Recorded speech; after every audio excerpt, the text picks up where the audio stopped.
Hello friends, welcome to systemadmin tutorial. Today we'll discuss a new topic that is NIS Server. NIS means Network Information Service. By using this service, we can centralize create a server, and by using the server, all the centralized users can be logged in from the client. Okay, we can by using this service or by creating this NIS server, we can manage or monitor the users, centralized users which are logged in from different clients.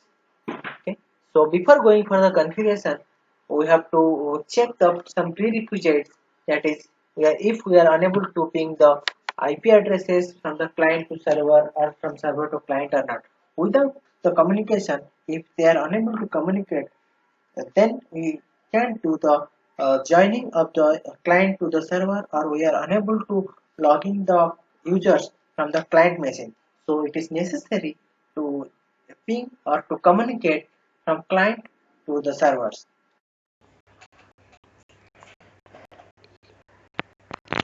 This is the server.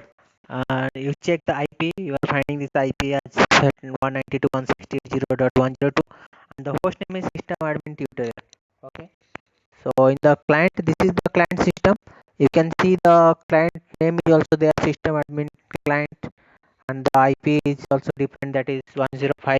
Okay, the server IP is 102 and the client IP is 105, and the name is also given as system admin tutorial client. Okay, so let's check by ping to the different server to the client or client to server. Okay, from now we are ping from the client to the server. It is successfully completed. We are getting the response. So in the server also we ping to the client whether we are able to communicate or not.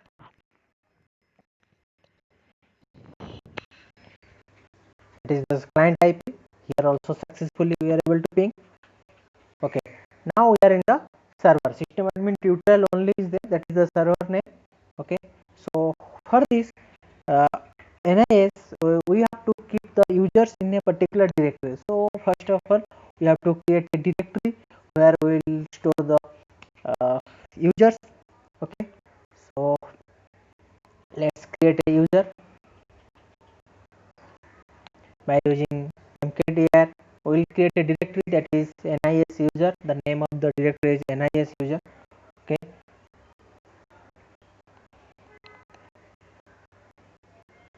by changing the directory, we can see whether the directory is created or not. You see, in the root partition, we are able to find the NIS user directory is successfully created.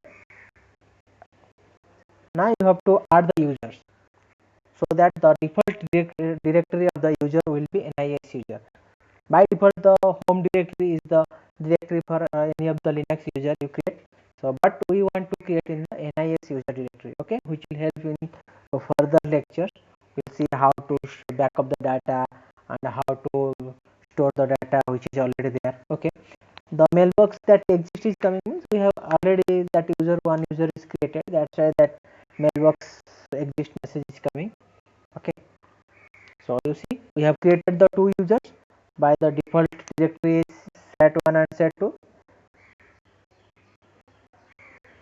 Now you see inside the etc password folder the two users are available and the default user is set1 and set2. Username is there and the home directory is also NIS user system admin tutorial. The subform is SAT, so SAT1 and SAT2. Okay, now you go to the NIS user directory by using cd command. Cd NIS.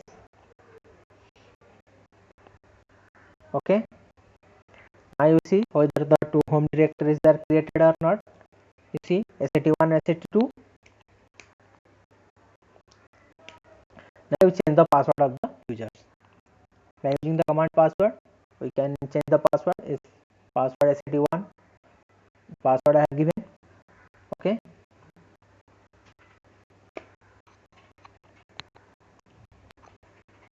there is some mistake. Okay,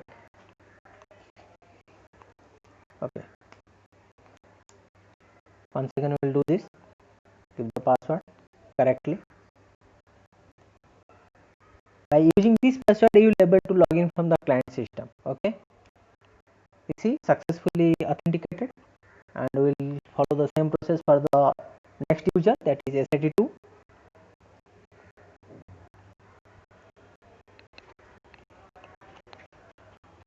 It is also done successfully. Once the password is over, means that is the basic step for the demonstration. After that also you can create the user, whatever the new users will be there, we will see. And here you see the NIS domain is the command by using we can get the NIS domain. But how will add this NIS domain? Okay, go to this directory etc sysconfig and network, and here you have to add these three lines, that networking equal to yes hostname, that is systemadmin tutorial, and NIS domain sysadmin, and just save the file. Okay, you have to be careful while giving the NIS domain, because there is no space accepted. So you remember the whatever the name you are giving, or whatever the uppercase or lowercase is there, you have just to remember all these things, otherwise the communication will not happen. Now install the package. For the NIS we can we require the YP packages, whatever the YPs or YP tool, whatever the packages are there, we will install by using this command yum install YP star. Star means whatever the packages are there, it will install. You see the three packages are there, YP bind, YP server, and YP tool. It is already installed, so nothing to do anything. If it is not installed, then it will get installed by using this command. Once the installation is complete, next, see, by using this command you can install. The installation is completed successfully. The next step is we have to restart the service. Okay,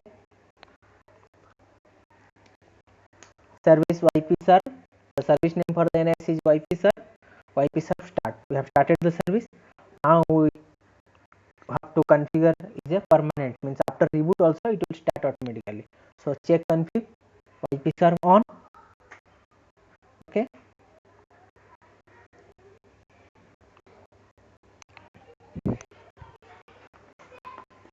this is done. Now we have to stop the firewall. Here the IP tables is there, we will see whether okay. Here now we go to this directory, that is user. You command this, you have to use this command to confirm the NIS domain name or NIS host name. Okay, go to this user lib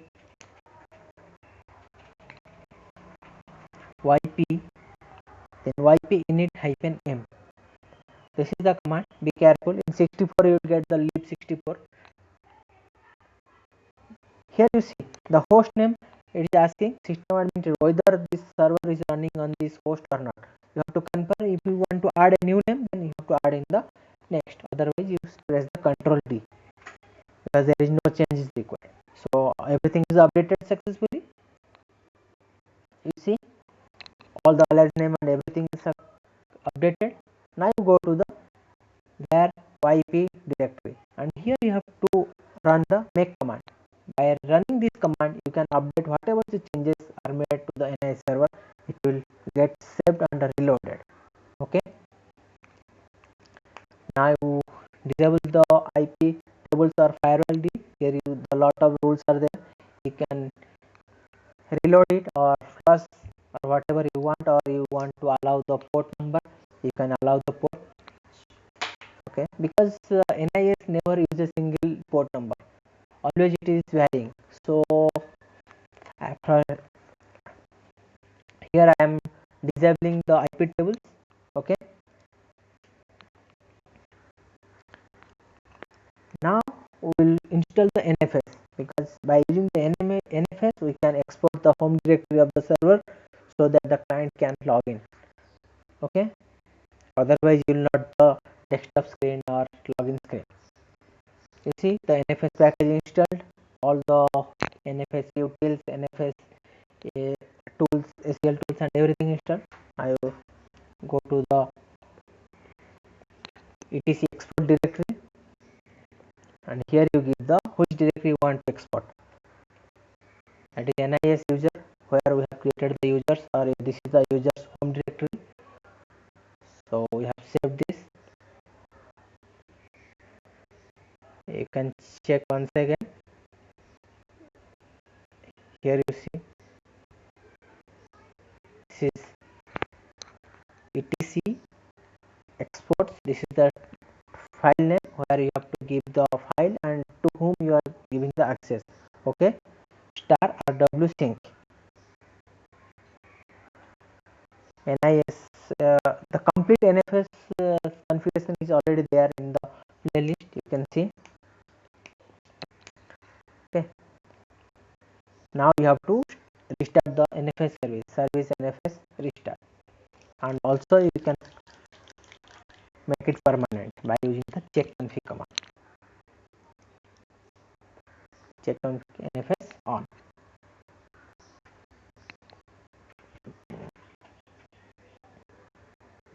Okay, everything NFS mounted daemon, every daemon is working properly. Okay, now using the export FS we can see whether the NFS is working or not. You see it is completely discoverable from all the hosts. Okay, now you once again restart the YP serve or the NIS service package, that is YP serve. Okay, this is the scenario or this is the configuration which need to be done from the server end. Now you go to the client side. Now we are in the client part. We have to configure the clients and so that the client can communicate to the NIS server, and the whatever the NIS users are there that can be logged in from the client. Okay, so you have to install some packages, that is YP bind and YP tools. Before that you have to disable the AC Linux. It is AC Linux and config. Go there and AC Linux enforcing mode is there, so you have to disable it.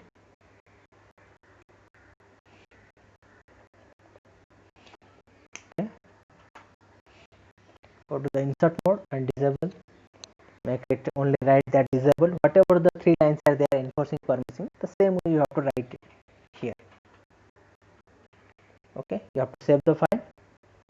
When we will reboot the server, it will automatically get saved. Now install the packages at the client. Yum install YP bind and YP tools. Without these packages, the NIS user cannot be login from the client. Okay, -y means automatically get installed without asking any questions while downloading from the Yum server. So it is installing. It will take some time to see. Within 1 minute it will get installed.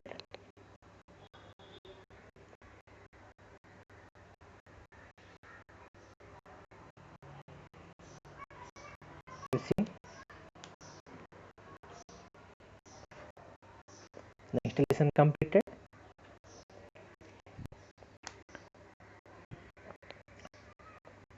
Now we have to configure for the NIS authentication, so that client should identify which NIS server is available in our network and all.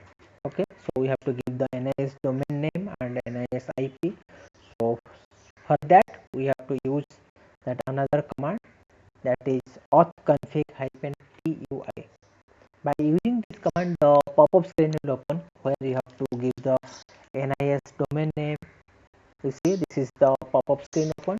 You have to select the use NIS. You see user information is coming. Under that you have to select use NIS by pressing the space bar. Also use the MD5 password authentication also. Then click on next. Here you have to give the domain name. What is the domain name we have configured? That is sysadmin.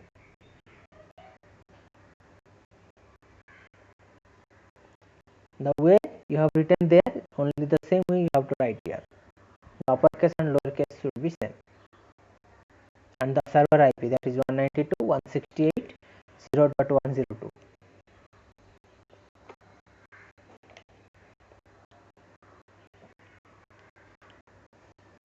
otherwise your authentication will not work. Then okay, once you click the OK button, it will take some time to authenticate. Okay, you see the binding service and everything is working properly. Okay, now you go to the next step. By using the yp which command, you can see which NIS server is available on your network. All are in small letter. Yp which, you see the server IP is showing here. Okay, next you go to the yum install authconfig gtk. By using this, we will allow the NIS server to use their password while logging. Yum install authconfig-gtk, then press Y so that installation complete automatically. See, without asking yes or no, the dependency or everything installed.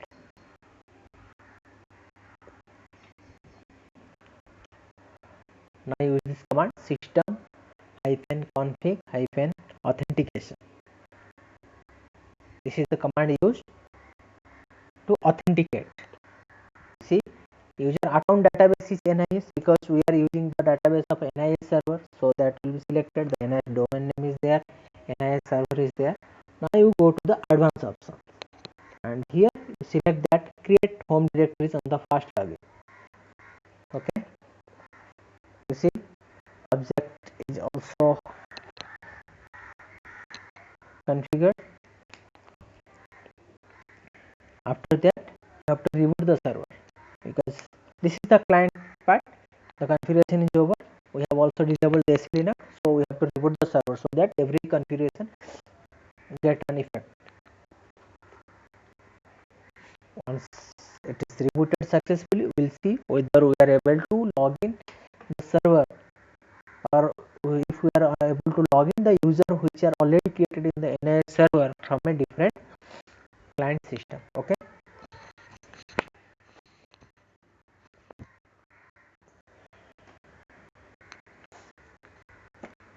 see, it will take some time to reboot the system.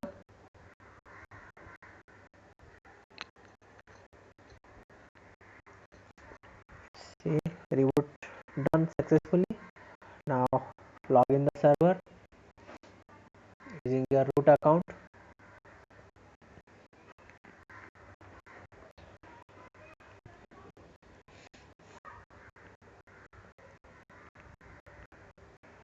Okay, now we are in the only the local user of the client system. Okay, this is the root user, which is a local user of the client system. Okay, now you see the etc password folder, there will be no user named as SAT1 and SAT2. You see, there is no user available SAT1 and SAT2, but from the NIS user, that user SAT1 and SAT2, we can able to log in from the client. From the terminal also I can show you. We just change the user using switch user SAT1. You see, home directory created for SAT1. Okay, from the terminal also we can able to change the switch or switch the user.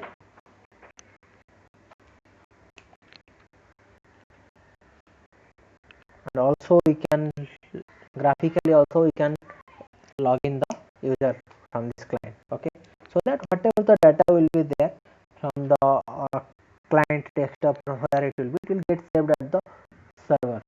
So if anything is happening from the client system, then the data can be recovered easily. Okay, some permission is there because I am not given the complete permission to that directory, so this is the user can't access, otherwise the important data can be deleted. Okay, so the admin can provide the access and manage it. Okay, now you go to the switch user and try to log in from the NIS user which is already created at the server. You see, go to the other and give the username SAT2. Okay, with user with the password of the SAT2 which is created in the server. You see, we are successfully logged in into the client.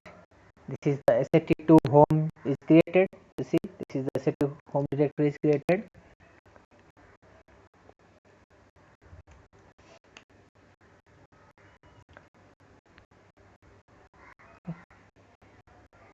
Yeah, this is the server.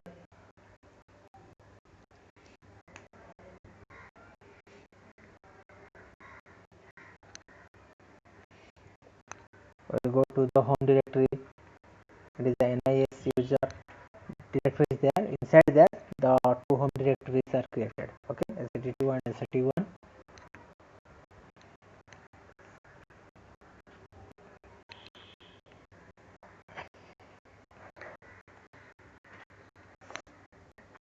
This is the process where if you want to create a new user, once in your company the new user joined, then you want to give the access of the new user, then you have to create a new user. We will do in the next video. Okay, then next lecture we will see something different, means how we can give the access or give a link file, symlink file or short link of the any of your shared file, so that whenever any user log in, automatically the shared file should be displayed on his or her desktop. Okay, see, everything is there, every folder is there, every directory is there, every file whatever you will create, everything will be available. You can do whatever you want from the client system.